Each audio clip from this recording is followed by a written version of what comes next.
নোয়াখালীর ঐতিহ্যবাহী চৌমুহনী সরকারি সালেহ আহমেদ কলেজে ২০২৬ সালের এইচএসসি পরীক্ষার্থীদের বিদায়, দোয়া ও বার্ষিক মিলাদ মাহফিল অনুষ্ঠিত হয়েছে।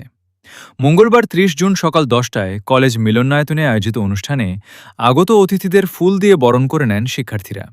কলেজের অধ্যক্ষ প্রফেসর ডাক্তার আবু সিনা ছৈয়দ তারেকের সভাপতিত্বে অনুষ্ঠানে প্রধান অতিথি হিসেবে উপস্থিত ছিলেন বাংলাদেশ জাতীয়তাবাদী দল বিএনপি-এর কেন্দ্রীয় কমিটির ভাইস চেয়ারম্যান ও নোয়াখালী ৩ বেগমগঞ্জ আসনের সংসদ সদস্য বরকতুল্লাহ বুলু।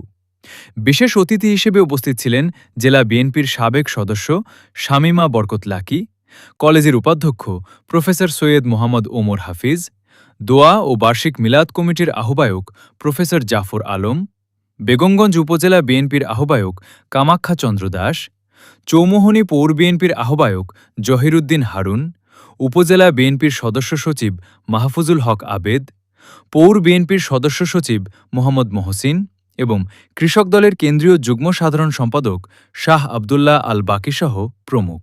অনুষ্ঠানে প্রধান অতিথি ও বিশেষ অতিথিবৃন্দ পরীক্ষার্থীদের হাতে শিক্ষা উপকরণ তুলে দেন। অনুষ্ঠানে বক্তারা কলেজের বিভিন্ন সমস্যা ও উন্নয়ন সংক্রান্ত বিষয় প্রধান অতিথির সামনে তুলে ধরেন। এ সময় প্রধান অতিথি বরকতুল্লাহ বুলু বলেন, শিক্ষামন্ত্রীর সঙ্গে আলোচনা করে কলেজের সমস্যাগুলোর দ্রুত সমাধানে প্রয়োজনীয় উদ্যোগ গ্রহণ করা হবে। শিক্ষার্থীদের উদ্দেশ্যে তিনি বলেন, আত্মবিশ্বাস, কঠোর পরিশ্রম, সততা ও নৈতিক মূল্যবোধই সফলতার মূল চাবিকাঠি। সময়ের সঠিক ব্যবহার করে মনোযোগের সঙ্গে পরীক্ষায় অংশ নেওয়ার পাশাপাশি দেশ ও জাতির কল্যাণে নিজেদের যোগ্য নাগরিক হিসেবে গড়ে তোলার আহ্বান জানান তিনি। একই সঙ্গে তিনি সকল পরীক্ষার্থীর সফলতা ও উজ্জ্বল ভবিষ্যৎ কামনা করেন। অনুষ্ঠানে শিক্ষক, অভিভাবক, শিক্ষার্থী এবং বিএনপি ও এর অঙ্গ সহযোগী সংগঠনের বিভিন্ন পর্যায়ের নেতাকর্মীরা উপস্থিত ছিলেন। অনুষ্ঠানের শেষ পর্বে দেশ, জাতি ও সকল এইচএসসি পরীক্ষার্থীর সফলতা, সুস্বাস্থ্য ও উজ্জ্বল ভবিষ্যৎ কামনা করে বিশেষ দোয়া ও মোনাজাত করা হয়। অনুষ্ঠানে বক্তারা বলেন, প্রস্তুতি, চাপ নয়, আত্মবিশ্বাস। প্রতিষ্ঠানে প্রায় ৩৫ জায়গা আছে, কিন্তু আমাদের ওই অনুযায়ী আরেকজন প্রতিনিধি পদার্থবিজ্ঞান বিভাগের শিক্ষার্থী ও জাতীয়তাবাদী ছাত্রদল চৌমুহনী ছিল। এই ছাত্রীনিবাসের যে ফার্নিচার আমাদের মাননীয় সংসদ সদস্য জনাব বরকতুল্লাহ বুলু ভাই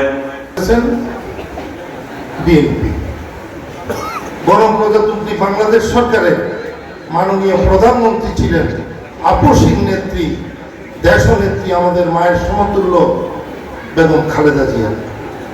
আমাদের প্রিয় অতিথি মহোদয়কে, প্রধান অতিথি মহোদয়কে আমরা পেয়েছি।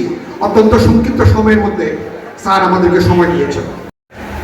আজকে আমরা আমাদের যে দল, সেই দলটির কথা স্মরণ করলে নয়। হাত ধরে এটিকে 91 সালে ডিপ্লোমা টেক্সটাইল কলেজ এবং 2001 সালে বেগম জিয়ার হাত ধরে এটিকে বিএসসি ইঞ্জিনিয়ারিং কলেজ করেছিল। শিক্ষা সে সময় 300টি প্রাইমারি স্কুলের নতুন ভবন করে দিয়েছিল, 70টি হাই স্কুলের নতুন ভবন, 25টি মাদ্রাসার নতুন ভবন হয়েছে।